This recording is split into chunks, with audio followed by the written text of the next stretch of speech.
Hello everybody on YouTube land, this is Junie. I'm coming back today with my George Foreman, and I'm going to be grilling up some chicken for my lunch. So there we go. Going to put that on there for about 5 to 6 minutes. And that's it. We're just going to wait for it to get done. So let's talk about what I did to prep the chicken. So I'm washing my hands because it's very important to wash your hands after you touch raw chicken. So this here is my lean, mean, fat grilling machine by George Foreman. I've had this thing for years. How this works is you plug it into the wall. You have this little light that's up here, and it comes on. When it heats up, it goes off. And that's when you know to put the chicken on. So I've heated that already and went ahead and sprayed it with some cooking oil. And so just put the chicken on. So basically, what I did with the chicken breast, I just went ahead and just purchased a nice little chicken breast and just seasoned it up. And what I seasoned it up with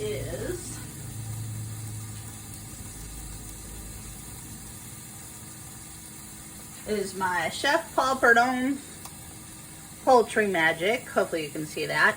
And just some fresh cracked black pepper, which is right here.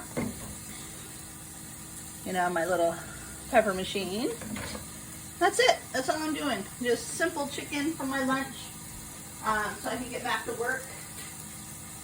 And this literally takes around 6 to 8 minutes, depending on how thick your chicken is. So this is an older machine that I've had this for years.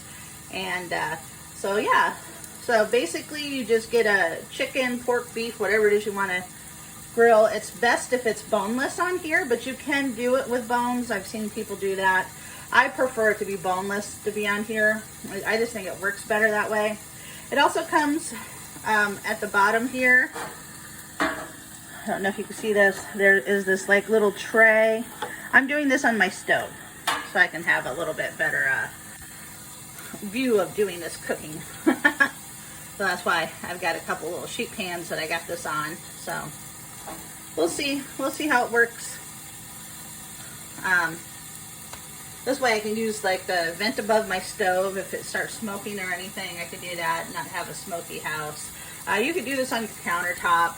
I don't like doing that because, you know, the fat and the grease from this will pop up onto the cupboards. I personally don't like to do that. Oh, let me set my timer. I'm going to set the timer right now for, I'm going to say that my chicken's been on there at least 5 minutes, so I'm going to, or at least 1 minute, so I'm going to go ahead and set the timer for about 5 minutes.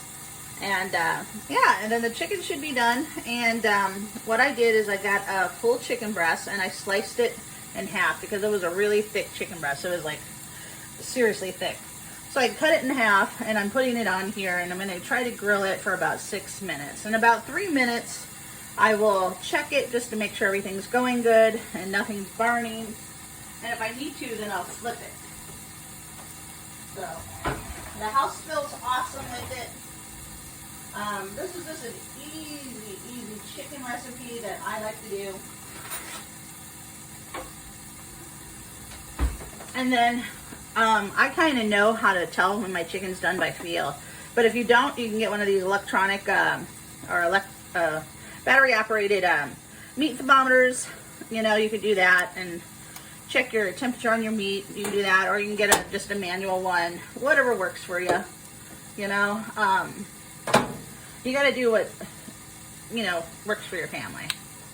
For me, I'm just going to pull it out, and if I think I need to go a little bit longer, then I can check it, the temperature. Normally, how it works on here, chicken is supposed to be cooked to about 165. But if you do that, your chicken is going to be very dry, especially if you're doing chicken breast. What I always say to do is cook it to at least 155, and you're going to pull it off, let it rest on a plate, because it's going to cook a little bit more. And it most likely is going to get up to 165. As long as you cut into the chicken meat and it runs clear, then your chicken should be done. That's about it. I mean, it's that simple. I do these videos because I'm a foster mom, and I have foster kids that age out of the system. They're like, can you tell me how to do this chicken? So this was actually requested. by one of my placements, so that's what I'm going to do. And plus, it's going to go well with my lunch. So today I'm making some salad and some chicken for my lunch.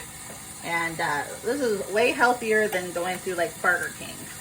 You know, granted, sometimes you crave like fast food and stuff, but I personally have given up fast food for the longest time. I prefer to cook at home. And even the kids that I have in my placement prefer home-cooked meals over going out to eat. And they didn't always do that. Some of the kids I get, they grow up on like gas food, like at a gas station. Like their parents would go in there and like for this one little boy, he was about 4 years old. And his father, for his dinner, got him 2 Slim Jims, a Mountain Dew, and a bag of chips. And that was that little boy's dinner.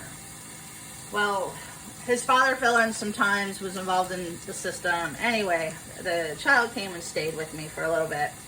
And then every morning he'd wake up, I'd have like a nice little meal for him. Now, I don't always cook high-fat foods. If anybody watches my channel, you'll see that we do a lot of healthy cooking over here. But we do some like calorie and dense food as well. But we try to keep it as lean as we can.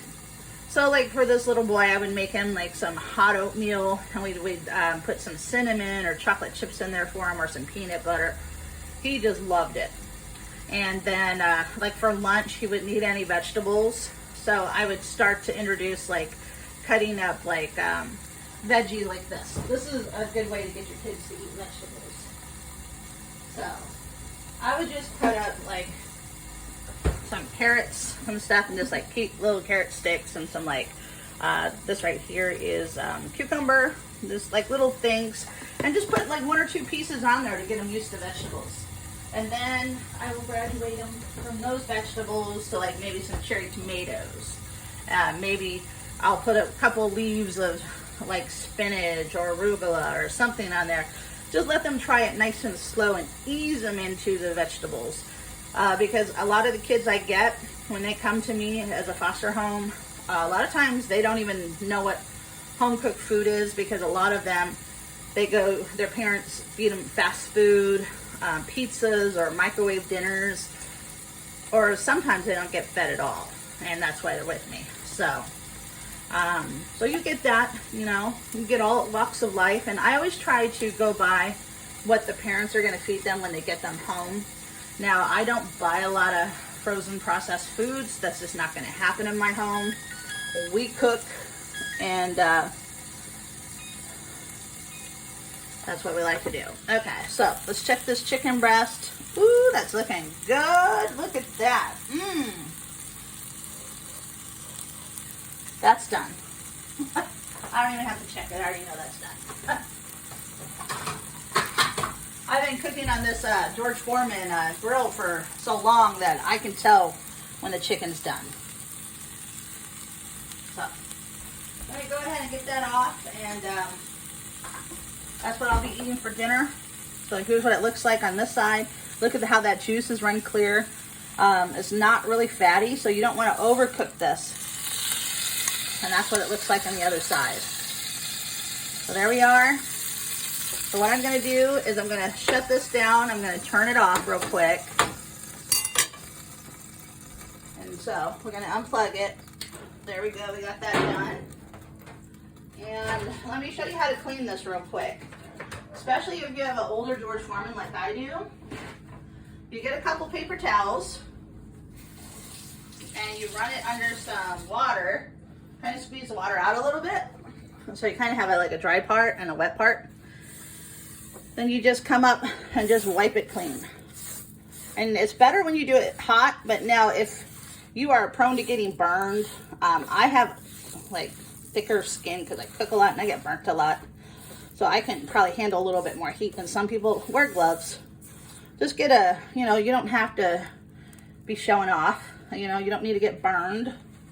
But, just wipe it clean. And if it sticks and you can't get it off with the first wipe of this towel, then you just sprinkle a little water on it, which we have a couple little spots right here. Yeah, no, they're coming off. That's why you wet the towel and you just go over it. And you just make sure you don't burn yourself. That's it. That's all you got to do. And that's good enough right now until I can get it, until it cools down. So there we go. And I'll clean it a little bit better once it cools down. But that's the majority of how you do it. So right here, as you can see, my juicy chicken breast, and it's juicy.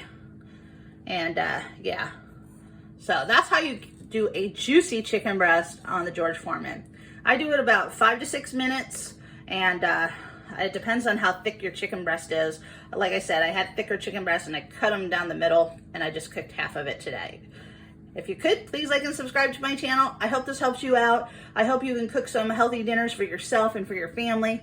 And as always, I'll see you soon. Don't forget to like and subscribe. I appreciate you all. Bye-bye.